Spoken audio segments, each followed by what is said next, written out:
Hello and welcome to today's episode of the Made for More podcast. It's me, your host, Ali Nitschke, and today we are diving into yet another part of the special report. If you haven't heard any of the other episodes, I wrote a white paper on the future of leadership in the age of AI and accidentally overachieved and turned it into a very in-depth special report on what I think are some of the things to consider when it comes to the future of leadership, but specifically the people part of leadership.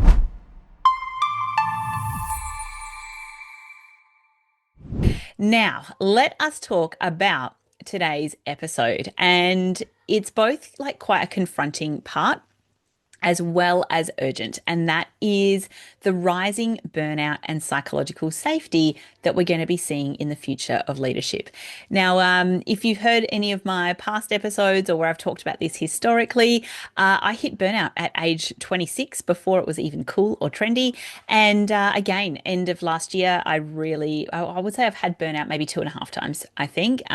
Once back in 2022, and then again at the end of last year. And now the end of last year was a combination of just like a lot of back-to-back travel, lots of stuff going on in home life, and just being like run down essentially. So it took me ages to get back on track earlier this year.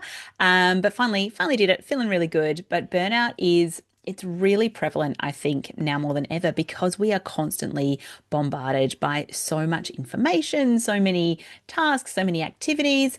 As you probably know, I'm a mum of four, and just like the life admin on that alone, like the WhatsApp chats, holy smokes, can someone please come up with a better communication strategy for the parents of school age children? All jokes aside, today is quite a serious topic and one that I am absolutely not a burnout expert. I have experienced it myself, as I mentioned, but I have had a couple of burnout experts on the show. So if you think that you might be teetering on the edge of burnout or you are 100% full out in burnout, go and listen to those, but also get some help, get some professional help to get you out of burnout because it really sucks. Which is what we're going to be talking a little bit about today, of how I think we're probably going to be seeing more and more of that. If you can, also side note, hear a crowing in the background. You might have seen on my socials, we got some chickens about, I don't know, 3 or 4 months ago. One of them is named Lavender, who is a beautiful bantam chicken, and well, in a little bit of a turn of events, turns out Lavender is actually a rooster. And the rooster, which I thought roosters only crowed in the morning, but turns out they just crow whenever they feel like it. So Lavender, Lavender the rooster is cockle-doodle doodling in the background, if you can hear that. And also a little bit of a shock when your chicken named Lavender turns out to be a boy chicken. Anyway, fun, fun, fun. Now, burnout. Let's get back on track, Ali. Stop being so distracted. Burnout is not new. It is absolutely not new. It has been lurking in our workplaces for decades. There goes Lavender again. But what's happening now is quite different to what we've been seeing in the past. So, what we're seeing, what the research tells us, is that burnout rates are rising at an alarming pace. And it doesn't discriminate against industry, it doesn't discriminate across generations, and it is affecting every single level of leadership. So there is no, I guess, one size fits all or one role will be the people that are the burnout. It is across generations, across industry, and across all levels of organization as well. And the truth about burnout is that it isn't just an individual problem. Of course, it is. It affects people individually, but it's actually a systemic leadership challenge that I think all leaders are going to be up against in the future if you're not already facing it right now. So, what I wanted to talk about today is really unpacking what burnout is, why it's accelerating, and what it's costing organizations. And most importantly, what leaders, what you can do to stop it, to aid it, not aid like the progress of it, but aid the stopping of burnout for yourself as well as for your people. Hope that sounds good.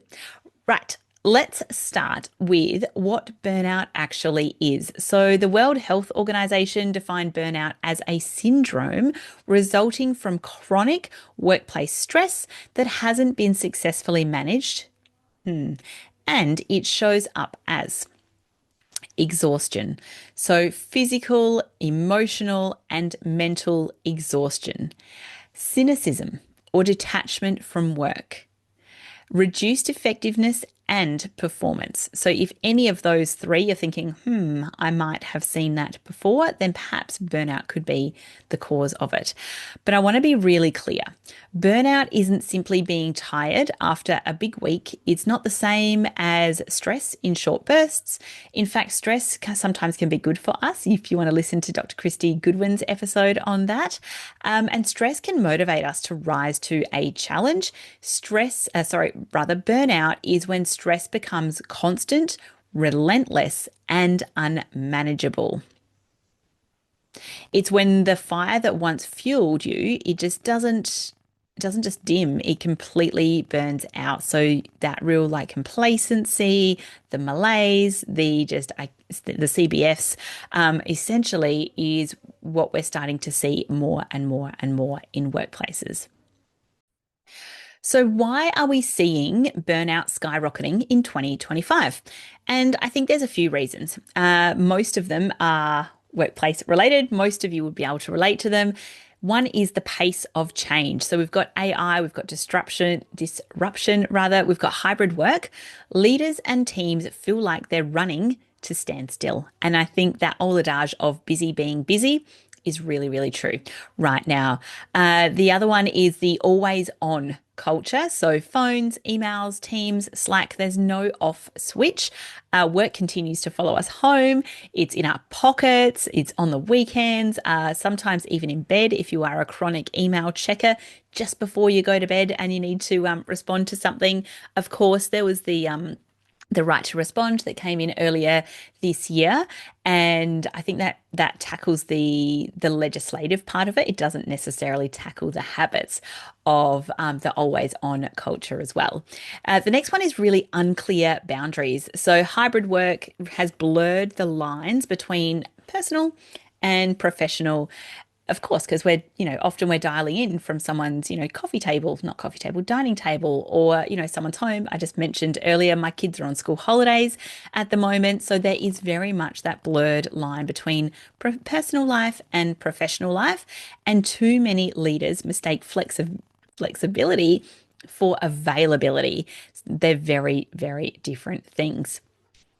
If you wanted a bit more information, this is a side note here on boundaries. I have written a book on that. You can head to the madeformore.com.au .com.au and go to the book section on the website. You'll be able to get your copy of the Boundaries book there as well. The next one is around engagement free fall. So when people don't feel connected to their purpose, their effort feels meaningless, and that can really accelerate exhaustion as well. As humans, we are designed to have meaningful work and purpose in our lives. And when leaders aren't making that connection to, hey, these daily tasks feed into this larger piece of the puzzle, organizational puzzle, it can start to make those daily tasks feel like they don't have any purpose or meaning. And the last one that I'm going to talk about today is really around the poor leadership modeling. So when leaders are white knuckling their way through, teams, copy that behavior. And what we saw during COVID was sort of a hold on all leadership development. And what we're seeing now is sort of a 3 to 5 year gap in that leadership development, and where leaders have not gone through that experience. They haven't gone through the training, they haven't had the coaching, they haven't just had even those micro learnings of being alongside someone or overhearing a conversation that's happening as well. So there is some white knuckling that is happening. I call that the grunt, grit and grace. I've written a book about that as well, but really understanding that that's not the way that you want to continue on in your leadership journey, but really that burnout is not just an individual issue, it is a cultural issue that is happening in your workplace. So let's talk about the cost of burnout to organizations. So we've talked a little bit about productivity. Productivity does drop. People who are exhausted simply cannot perform at their peak. So if you value high performance, I'd really look at how the productivity is going, what the burnout is happening in your team. Another cost to organizations is around turnover. Turnover rising, burnt out employees. They leave, often taking their talent and knowledge with them. They are the ones that will say, see you later, alligator, and not be really engaged in the exit process. Another risk and cost to organizations is that innovation dies. Cynicism actually kills curiosity, and disengaged teams stop offering ideas. Now, I always talk about the canary and the mine, and if you're not familiar with that story, back before we had the technology that we did, miners would take canaries in a cage into the mine shaft with them to be able to have an early warning sign of what was happening with the air quality down there. And when the canaries stopped tweeting during the day and had a little long-term sleep, that was time for the miners to get out because the quality of the air had dropped to the point where the canary was no longer able to sustain life down there. So when you have your people that are typically your canaries, the ones that are providing ideas and speaking up in meetings, when they stop, when they become silent, that is a good indicator that things are not going well for that individual. And also one of the cost to organisation is around the health cost that is skyrocketing. So things like absenteeism, stress leave, workers' compensation, all of that adds up to the bottom line of the cost. So what Gallup research is showing us around burnout is that it's actually responsible for about 50% of turnover in workplaces, which is wild. Like if you've got a high turnover rate, half of that could be attributed to burnout and stress, what we've mentioned above. And imagine the cost of like constantly replacing your best people. We know it takes probably, 6 months to get people up to speed in terms of their knowledge and understanding of the role, plus the recruitment costs as well. So it's usually about 1.5 of the salary of the person is the fiscal expense to an organization. And this is why leaders can't really avoid. Sorry, we do want them to avoid it, but they can't really afford to dismiss burnout as a personal resilience issue, because whilst it is affecting the individual, it's also the culture and the setup. We want to be making sure that we are setting people up for success, and that is becoming a leadership imperative now as well as into the future. So you might be going, well, what can I possibly do about this? How do we tackle burnout? I've got 5 ideas that I wanted to share with you.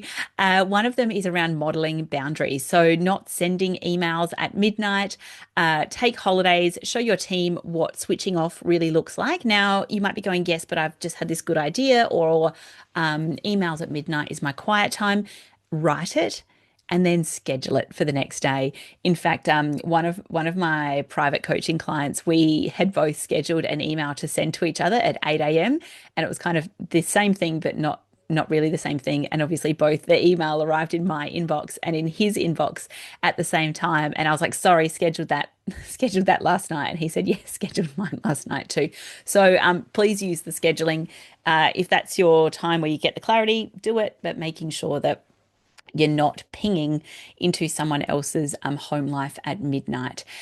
So modeling those boundaries is really, really important, and especially that switching off. So I write an article every week, get sent to our newsletter list. If you would like to have access to that, let me know, and I'll send you a link to it.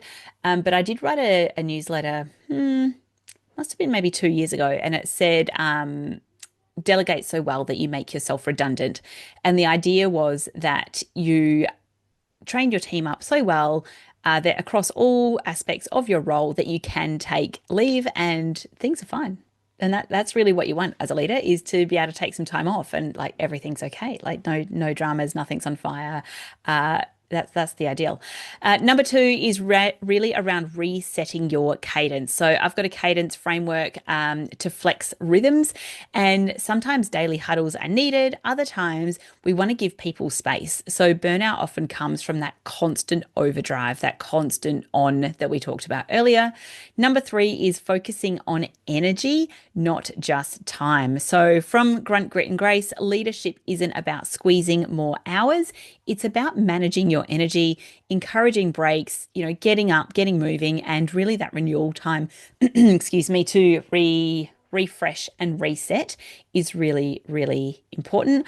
I often talk about the idea of slowing down to speeding up, and that's really focusing on the energy as well. Number four is around building engagement.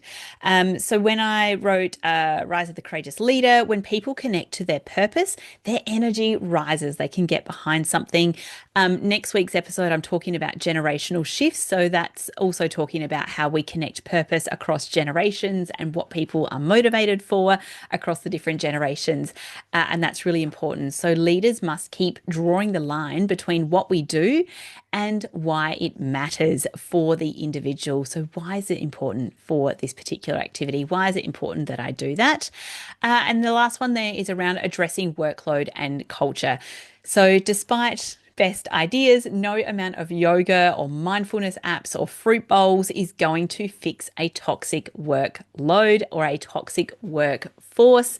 Leaders need to get serious about redistributing tasks, automating low value work, and addressing culture drivers of burnout. So that is really key there as well. Some of the things that you might be wanting to think about is, taking some of that radical accountability. So leaders really must take responsibility, not just for the results, but for the environment that they create. And if your team is burnt out, it is not their weakness. It is your opportunity to lead a little bit differently. I talk a lot about communication. As you know, it is my favorite topic to talk about, ironically, but really talking about burnout openly, creating space for courageous conversations where employees can say, I'm not coping, but without fear. And not, I'm not coping, okay, go and have a rest. I'm not coping. What is it that we need to be building within your day to day, within the team to be able to scaffold some of that support that you might need? And then our leadership love languages. So recognizing that not everyone recharges the same way. Some people need growth opportunities. Some people need recognition. Some people need autonomy. What is the leadership love language that you can apply to the individual, not to the team, to the individual? And when you use some of these tools and some of these frameworks, we can start looking at how burnout shifts from being a hidden, shameful problem to a solvable challenge. So when it comes to burnout, burnout is absolutely the silent drain on our workplaces. It steals energy, performance, and innovation, but it doesn't have to be inevitable. The future of leadership really demands leaders who can spot the signs, address the causes, and model healthier ways of working. So what I would like you to think about, what I challenge and encourage you to ask yourself is, am I modeling boundaries for my team? Am I modeling rhythms that balance productivity and renewal? Am I creating a culture where people feel safe to speak up before they burn out? Because when leaders who can answer yes to those questions are the ones who will thrive and who will also build teams that thrive in the age of AI, ambiguity, acceleration. These are the questions we want to be asking ourselves because it doesn't matter how much AI we implement, leadership will always be the people part of the job. Thank you for joining me today in this episode. You can download your free copy of the report at madeformore.com.au or just head to the show notes and you'll be able to get the free copy right there. If you haven't subscribed, do that. Otherwise, I will be in your ears next week on all things AI and leadership and how do we do this in the future of work. Bye for now.